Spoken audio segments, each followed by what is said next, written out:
Hey guys! I hope that you guys are doing amazing wherever you are in the world. My name is Boom Shakha and I welcome you to my channel, to my podcast, to wherever you guys are listening to me from. I hope that you guys are enjoying my content and that you're learning from it.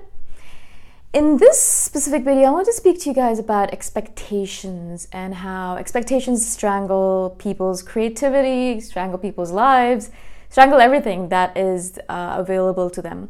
I think doubt goes really hand in hand with expectations, but I'm going to focus specifically on expectations in this video because I've been thinking a lot about this in regards to my own creativity and the books that I write, the fiction that I write. When I start a particular story, no matter what it is, no matter where the idea comes to me from, I'll start writing something and it'll start off being something specific. Maybe it's a science fiction novel about a robot, or if perhaps it's a dystopian novel. However it starts off, as time goes on, it kind of permeates. It kind of changes into something completely different. It becomes its own organic entity. It becomes a living entity that kind of takes on its own shape and molds itself depending on what I give it and also what life experiences I have and what's going on in the world right now. I'm taking things from everywhere in order to create the story. But in my mind, when I first started writing the story, I always have a kind of fantasy about the novel that I'm going to write. I have this kind of really distorted fantasy that says that it's going to look in a certain way. I have this expectation about how it's going to look. I have this idea in my mind that when I start writing the novel, it's going to show up in a certain manner on the page, right? So it's in my head, I might have a dream about it and I might have this whole story in my head and I think, wow, this sounds really cool. I want to write it out. In my head, it is a certain entity. When I actually put it down on paper or on the computer, it looks completely different. It's a completely different entity, right? It has its own organic shape. It has its own organic personality, right? And so it's the same thing kind of, I guess, the idea behind the parents trying to shape their kids to be a certain way, but then you realize when you have children that they are born with their own personalities and there's really nothing you can do about it. Maybe you can teach them a little bit, but every single parent that I've met has told me, and dog parents, animal parents, or just like human parents, everyone always tells me the same thing, that their pups or their kittens or their cats, dogs, hamsters, whatever it might be, or their babies, male, female, they always are born with a certain personality. They're already born with it. They already have certain inclinations. Yes, you can kind of direct them in a certain way, but they have their own ways of doing things, and you can kind of either let them be independent and do their own thing, except that they don't get hurt doing something.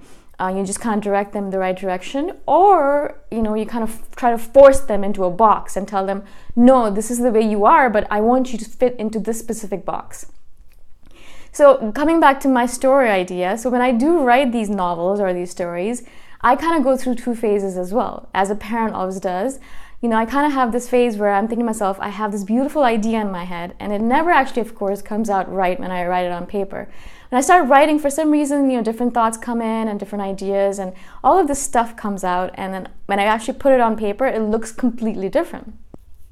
Now, I can go through two phases in that regard. First of all, I can be like, okay, cool, this is its personality, this is how it wants to show up on the page, so I'm going to let it show up on the page as it is, right? I'm going to be a little bit organic about it. I'm going to let go. I'm going to surrender to the idea and allow it to become what it wants to become, right? That's the role of the writer, I believe. You kind of have to just allow it to happen. You're not the writer. You're not the person who's actually coming up with the story, obviously. It's your muse, and your muse is sitting there trying to encourage you to let the story form in its own way, right? So it's happening organically. Or you could be stubborn about it. And sometimes I do go through phases where I think to myself, no, I want the story to look exactly how it was, as it was in my head. I have these expectations for it. I want it to grow up and be a doctor. I want it to grow up and be an engineer. I don't want it to be an artist. I don't want it to be a dystopian novel. I don't want it to be this. I want it to be that, right? And so we have all of these expectations that I put on my stories, on my dystopian novels, or whatever novel I'm writing. And then parents put on their children, and everyone puts on everyone else around them. I've noticed for me specifically, with regards to my creativity, if I just focus on that particularly, it really does strangle my creativity. Every single time I do that to my novel, when I try to make it into something that it's not, when I try to push it into a box, when I try to strangle it, make it, or kind of manipulate it into something that it doesn't want to be, my story starts fading. I'll be writing and I'll be really into it, and then suddenly I'll start censoring myself, or I'll start saying, oh, maybe this is not exactly how it's supposed to go, or I'll start, putting expectations on it, and all of a sudden the story dies off and it doesn't feel right anymore, unless and until I go back to its original way of wanting to be, right? It has a certain desire that it wants to be a certain way, it wants to look a certain way, and it wants to behave a certain way.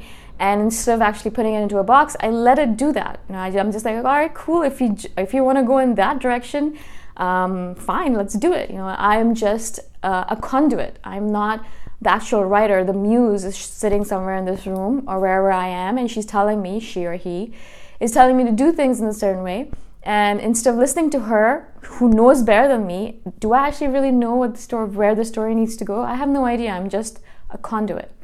And the same way, I think expectations are strangling, expectations strangling relationships, expectations strangling children, all of that stuff, I think applies to everything in life.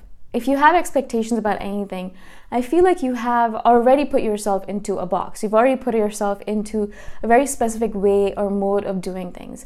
Even though there might be new information coming at you and telling you that you should go in a certain other direction, because you feel like, you have these expectations, you have these ideas, you have these really maybe outdated ideas about something, but you have these ideas in your head and you think to yourself, no, I already know how I want things to go.